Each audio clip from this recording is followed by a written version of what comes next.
Hi guys, sorry ya, aku harus stop in the middle. I cannot handle you haters today. I just can't.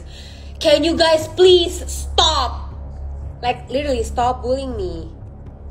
Good Lord in heavens. Kenapa sih? Kayak kalau mau if you wanna watch my live, yaudah tanya sesuatu yang lucu, kayak let's just have fun, okay?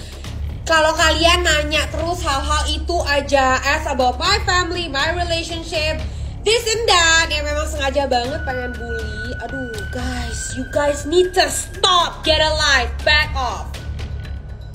Woo, cannot handle you right now, cannot. Saya selalu menyembunyikan sifat asli saya supaya orang nggak tahu. Makanya saya juga menyembunyikan keluarga saya kan. Saya nggak mau keluarga saya di up dan segala macam karena memang ya menurut saya keluarga saya ya buat saya gitu kan, bukan buat publik gitu. Jadi banyak yang tanya kenapa nggak pernah upload foto, nggak pernah ini. Ya itu hak saya, ya kan, hak saya. Karena saya nggak mau keluarga keikut-ikut aja, gitu. Saya nanti punya masalah apa, tiba-tiba keluarga saya yang ikut-ikut gitu. Berubah 100 derajat. Kayaknya lu salah deh. Berubah tuh kalau nggak 180 derajat, 360 derajat, nggak ada berubah 100 derajat. Perubahan perilaku dan ekspresi itu tidak terjadi secara tiba-tiba.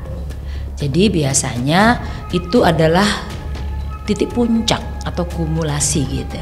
Dari semua keadaan yang dialami. Jadi banyak situasi barangkali kan yang kita tahu hanya itu gitu. Tapi apakah ada persoalan lain? Ya barangkali ada. Namanya perceraian itu menyayat itu pasti ya.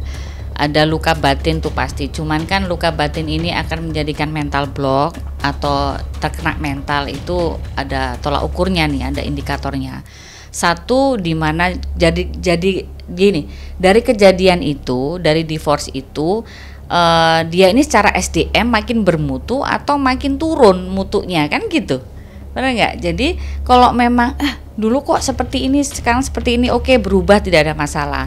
Tapi dalam perubahan itu dia makin downgrade atau upgrade, itu yang jadi tolak ukur. Jadi kalau memang gini ya, enggak, gue nggak kena mental kok, gue biasa aja, gue bisa move on. Tapi dalam kondisi batinnya kayak nggak tenang, dia merasa gampang nggak nyaman, mungkin gampang sensitif, atau dia bikin suatu hal yang biasanya nggak akan terjadi di personal dia, tapi ini dilakukan. Nah itu biasanya udah kena mental itu. Triggernya adalah karena dia ditinggal selingkuh.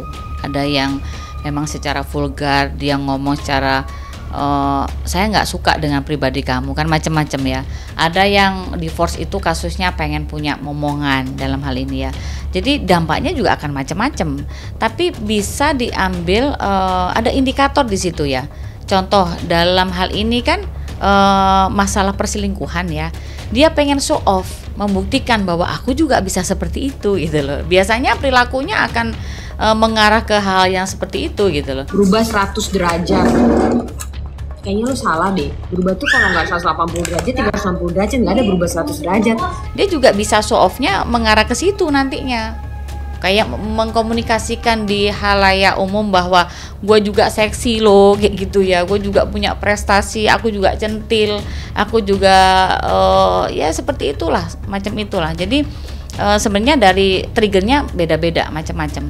Cuman tolak ukurnya adalah ketika dia dalam kondisi pasca divorce dan dia downgrade, artinya kok makin seperti itu, nggak mengarah ke arah yang mungkin lebih dewasa, lebih elegan, lebih eksklusif. Biasanya dia sedang punya ini ya, gangguan di mentalnya. Mental ini nggak bisa dibilang baik-baik saja ketika dia pasca melalui divorce yang mungkin di sini dalam hal ini perselingkuhan ya.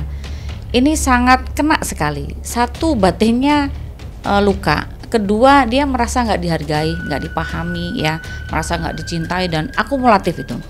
Nah biasanya di awal dia bisa menerima, tapi lama kelamaan dia pasti protes dong, melakukan hal-hal yang mungkin show off ya gitu ya.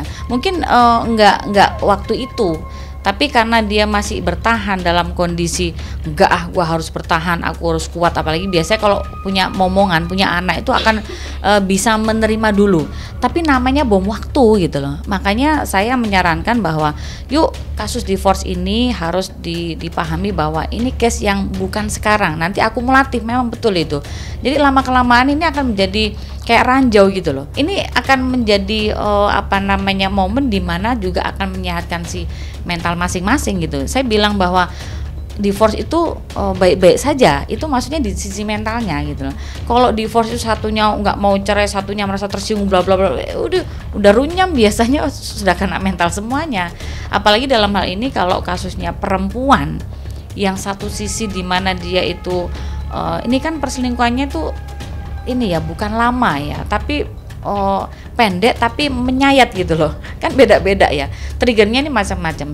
Kalau dalam hal ini saya pastikan pasti si mental ini pertama lemah karena tersakiti kan, akhirnya dari melemah itu, nah kita lihat nih dalam kondisi kurun waktu tertentu dia akan punya ledakan-ledakan kalau nggak punya konseling dalam segi psikis dia gitu loh.